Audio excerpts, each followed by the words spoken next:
On January the 2nd, 5 members of MSF were abducted in northern Syria and held captive by an armed group for several months. These colleagues were held in northeast Syria in very difficult conditions for several months. They were freed in May of this year.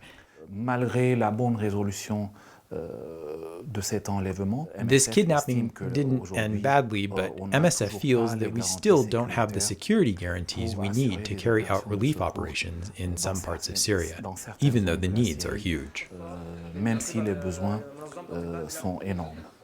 This is the case in North Syria, a zone controlled by armed opposition forces where there is very little international aid.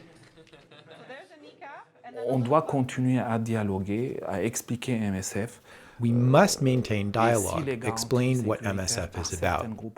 And if we do manage to get security guarantees from certain armed groups, we'll probably review the decision. We'll probably go back into some of the areas we've pulled out of in a significant way.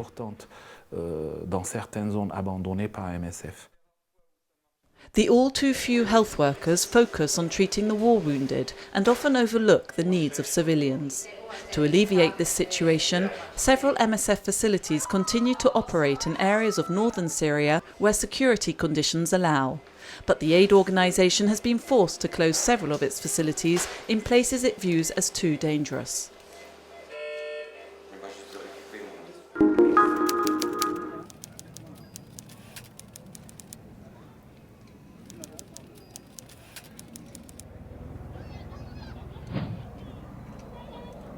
The authorities want them to go home, but this is quite simply not an option for the tens of thousands of people who sought refuge at Bangui airport 5 months ago. Although life here is tough, the continuing violence in some parts of Bangui means it's far too dangerous to go back to the city. We escape from the shooting and the sound of gunfire. There are killings every day, and when it gets dark, people even get their throats cut. We came here for our security, so although we've got nothing, at least we're not in danger. If they want us to leave, they've got to make sure it's safe. Heavy fighting at the end of May brought Bangui to a standstill. MSF's teams weren't able to get to the airport for several days, making it very difficult to assist the refugees in Mpoko. The rainy season has now begun, and malaria is affecting under 5-year-olds particularly badly. Another consequence of the rain are the camp's makeshift shelters that are now even more inadequate than before. It rains really hard. There's nothing to keep the tarp on, so we don't sleep when it rains during the night. We spend all night awake.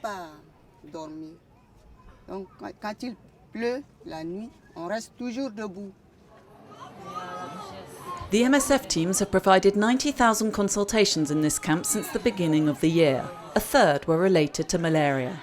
This high number of consultations is also due to the many children suffering from malnutrition. There has been only one food distribution in Mpoko since last December.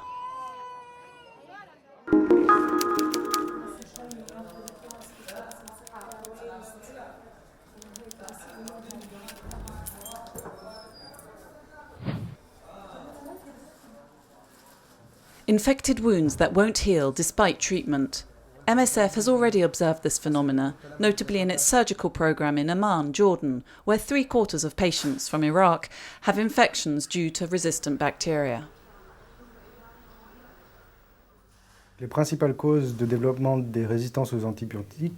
main reasons for the development of resistance to antibiotics are their overuse for fevers, not due to bacterial infections, the use of counterfeit antibiotics, and poor prevention of infections, especially in hospitals. And also, factory farms administering antibiotics to farm animals to promote growth. Le fait que les antibiotiques soient utilisés depuis des années dans l'industrie d'élevage comme facteur de croissance. The consequences can be extremely serious for patients who don't respond to treatment, as treatment failure can lead to amputation or even death. And MSF could be forced to suspend some of its programs that treat patients suffering from burns or bone infections. Measures to combat resistance to antibiotics exist, some more long-term, such as investment in research to develop a new generation of antibiotics. But others, like enforcing more stringent hygiene and sterilisation practices and fighting counterfeiting of drugs, can be implemented immediately.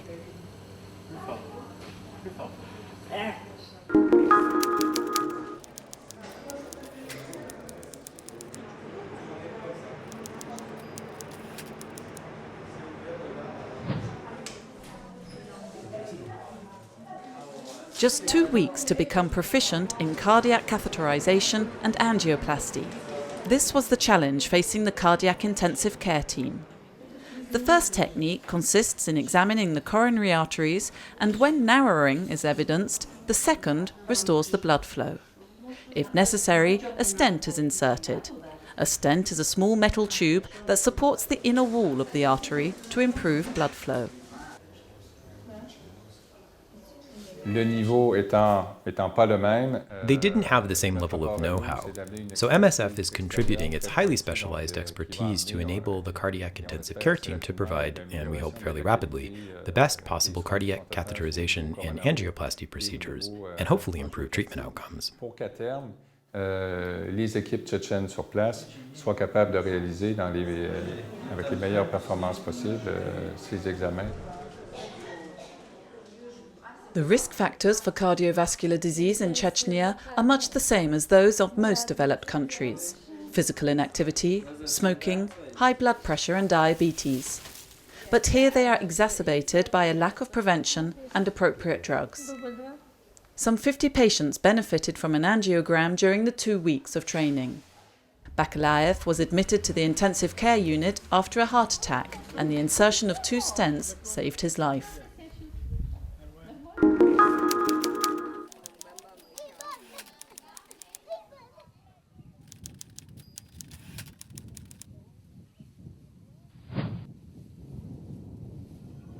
Cholera thrives in areas with poor quality water and inadequate sanitation. Aware that the solution is to tackle the issue of water supply, the MSF teams who have been treating the disease in Kalamy since 2010 have partnered with the authorities and other aid agencies to repair the supply network. MSF is responsible for the section of the network serving people in the town worst affected by cholera peaks. 2014 has seen kilometres of pipes arriving in Kalamy on the banks of Lake Tanganyika. The teams have started building a 500-litre reservoir and laying pipes to connect it to a water treatment plant. The network and reservoir should serve between 100,000 and 125,000 people. People not yet connected to the network get their water straight from the lake or the river and add chlorine in an attempt to clean it.